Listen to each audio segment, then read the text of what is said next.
ओम बंसी गिरधरण की जय, बंसी राधे। पूछड़ी के लोटा की प्यारे, श्री कृष्ण कन्हैया लाल की जय, श्री गोवर्धन नाथ की जय, श्री अम्बे महारानी की जय, श्री वल्लभाधीश की जय, आज के आनंद की जय।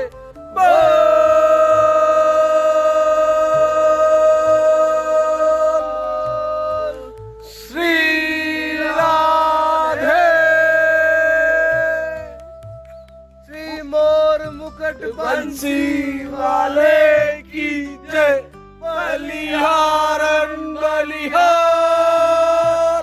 जय सरकार, श्री जी सहाय करेंगे गोवर्धन नाथ। जय बंसी वाले, खमा ब्रजराज खमा। बड़ी मौज है तेरे दरबार में, चकाचक है चक्र सुदर्शनधारी, तेरा भरोसा भारी। बड़े शरण गिरधारी, राखियो लाज हमारी। पेट गिरा शिखर पे, खबर लो हमारी। माथे पे तेरा हर नखरा, आ गए तेरे गैयन के बछड़ा, ले आ गए तेरे बछड़ा। खमा ब्रजराज खमा, राधे रानी की जय हो, बरसाने वाली की जय हो, ब्रजबानु दुलारी की जय हो, रंगीली सरकार की जय हो, चुगल जोड़ी सरकार की जय हो, कृष्ण राधे की जय हो, कृष्ण सुदामा की जय हो, कृष्ण बलदाऊ की जय हो, अष्ट सखा की जय हो, ग्वालियन के सरदार की जय हो। श्री महाप्रभु जी गोसाई जी परम दयाल की जय, आज के आनंद की जय। चांदल में मंगल करे बाबा विठलनाथ, जय जमनागी गोवर्धन नाथ, महाप्रभु श्री विठलनाथ। श्री लाडले लाल की जय, लड़ुआ निधान की जय, लाल करेगा पालन, लाला लहरी चले गहरी। जय हो पालनहार, क्षमा ब्रजराज। जय श्री कृष्ण, जय श्री રાધે રાધે। શ્રી રાધા વૃષભાન કુમારી। શ્રી કૃષ્ણની સદાપ્રિયા વૃષભાન કુમારી શ્રી રાધા છે। પ્રકૃતિની ઉપર પરલોક સ્થિતિ ગોલોકમાં તથા અલૌકિક વૃંદાવન ધામમાં તેની લીલા અનાદિકાળથી વ્યાપી રહી છે। શ્રી રાધા ગોવિંદની નિત્ય સેવા પ્રાપ્તિ જ જીવનનું પરમ લક્ષ્ય છે। અહીં આ જ સિદ્ધાંતનું પ્રતિપાદન કરવામાં આવ્યું છે। શ્રી રાધાનું વર્ણન વેદ, પુરાણ અને સંહિતા આદિ શાસ્ત્રોના આધાર ઉપરથી કરવામાં આવ્યું છે। આમાં ક્યાંય કોઈ કપોળ કલ્પિત પ્રસંગ નથી। સનાતન ધર્મને માનનાર બધા લોકો શ્રી રાધાત્વ, શ્રી કૃષ્ણત્વને સમજી શકશે। કલિકાલના પ્રમાણમાં આવી જઈને કેટલાક સમુદાયના લોકો વૃષભાન કુમારી શ્રી રાધાને અભિમન્યુ ગોપ દ્વારા પરિણીત સ્ત્રી કહીને ઉલ્લેખ કરે છે। આ એક અશાસ્ત્રીય સિદ્ધાંત છે। આ ઘૃણા ઉપજે તેવા કારણે લાખો વ્યક્તિઓ પરસ્ત્રીગામી થઈ ગઈ છે। વૃંદા નામવાળી કેદાર રાજકન્યાએ શ્રી કૃષ્ણને પતિ રૂપે પામવા માટે ઘોર તપસ્યા કરી હતી। ત્યારે ભગવાન શ્રી કૃષ્ણે કહ્યું હતું, હે દેવી, તમે તપસ્યાથી બ્રહ્માની માફક આયુષ્ય પ્રાપ્ત કર્યું છે અને ધર્મદેવને આપીને ગોલોકમાં પ્રસ્થાન કરો। આ જ શરીરથી ફરીથી તપસ્યા કરીને મને પ્રાપ્ત કરીશ। ત્યાર પછી ગોલોક આવી વાસક રૂપમાં જ્યારે તું વૃષભાનુની પુત્રી સુધા રૂપે અવતરીશ, ત્યારે તું રાધાની છાયા રૂપ હોઈશ અને મારી કલારૂપ ગોપ તારી સાથે વિવાહ કરશે। શ્રી રાધા સુદામાના શાપથી જ્યારે વૃષભાન કુમારી જ વાસ્તવમાં રાધા છે અને તું તેની છાયા રૂપ છે, તને તેને સોંપીને વાસ્તવિક રાધા અલોપ થઈ જશે। તેની છાયાને મૂઢ લોકો ગોકુળમાં રાધા સમજશે। સ્વપ્નમાં ગોપ પણ રાધા ચરણ કમળ નથી જોઈ શકતા. સ્વયં રાધા તો મારા ખોળામાં જ છે, પણ તેની છાયા તું ગોપની સ્ત્રી બનીશ. સ્વયં શ્રી રાધાજીએ પણ શ્રી યશોદા માને ઉપદેશ કરતી વખતે કહ્યું હતું કે પોતાની જ છાયાથી જ ગોપની સ્ત્રી થઈ હતી, એવો ઉલ્લેખ કર્યો હતો. વૃષભાનુનંદિની શ્રી રાધાના અપાર મહિમા વર્ણનથી સાથે તેને કૃષ્ણપ્રિયાના રૂપમાં ઉલ્લેખ કરતા કલિકાલમાં કેટલાક વિષયભોગી સમુદાય અને પરિવિવાહિતા અથવા પરવધૂના રૂપમાં વર્ણવીને સમર્થન આપે છે. વૃષભાનુનંદિની શ્રી રાધાનો મહિમાનો અપરંપાર છે. વેદ, ઉપનિષદ, પુરાણ આદિમાં શાસ્ત્રોમાં તેને સચ્ચિદાનંદમયી, સર્વેશ્વરી, પૂર્ણ શક્તિ સ્વરૂપિણી, મહાભાવ સ્વરૂપા, સર્વલક્ષ્મીમયી, પરમાનંદ રૂપિણી, ગોલોક વૃંદાવનની અધિષ્ઠાતી તથા સ્વયં ભગવાન શ્રી કૃષ્ણની પ્રેયસી વૃંદમુખ્યાના રૂપમાં વર્ણન કર્યું છે. કપૂર અને તેની સુગંધ, સૂર્ય અને તેના કિરણો, ચંદ્ર અને તેની ચાંદની, દૂધ અને તેની સફેદાઈ, પાણી અને તેની રસાયણ જેમ પાણીની છે તે જ રીતે શ્રી રાધા કૃષ્ણ પણ અભિન્ન છે. શ્રી રાધા સચ્ચિદાનંદ શ્રી સંસારી જીવોની જેમ તેનું શરીર, મન તથા ઇન્દ્રિયો પંચભૂતોનો વિકાર નથી. તેના ચિન્મય મન, બુદ્ધિ તથા ઇન્દ્રિયો રહેલી છે. તેમનું શરીર, મન, વાણી શ્રી કૃષ્ણ પ્રેમથી આનંદિત છે. સ્વયં ભગવાન શ્રી કૃષ્ણથી અંશકલા વગેરે અવતારોનું પ્રાગટ્ય થાય છે. તેવી જ રીતે શ્રી રાધા બધે જ પ્રેયસીઓનો અંશ માત્ર છે. એમનાથી જ વૈકુંઠની લક્ષ્મી, દ્વારિકાની રાણીઓ તથા વ્રજની ગોપીઓ પ્રકાશિત થઈ છે. શ્રી રાધા મહાસ્વરૂપા છે. ભક્તિ ગાઢ હોવાથી શ્રી કૃષ્ણ સાક્ષાત્કારનો પ્રેમ બને છે. પ્રેમ આગળ વધી ગાઢ થતા સ્નેહ, માન, પ્રણય, રાગ, અનુરાગ, ભાવ અને મહાભાવના રૂપ પરિપક્વ થાય છે.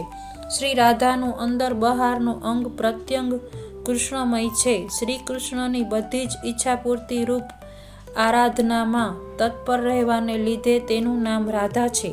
શ્રી રાધા ઐશ્વર્ય, માધુર્ય તથા પ્રેમ સંપત્તિની પણ અધિષ્ઠાતી દેવી છે. એટલા માટે જ તે લક્ષ્મી સ્વરૂપા છે. સ્વયં ભગવાન શ્રી કૃષ્ણની અનંત શક્તિ છે.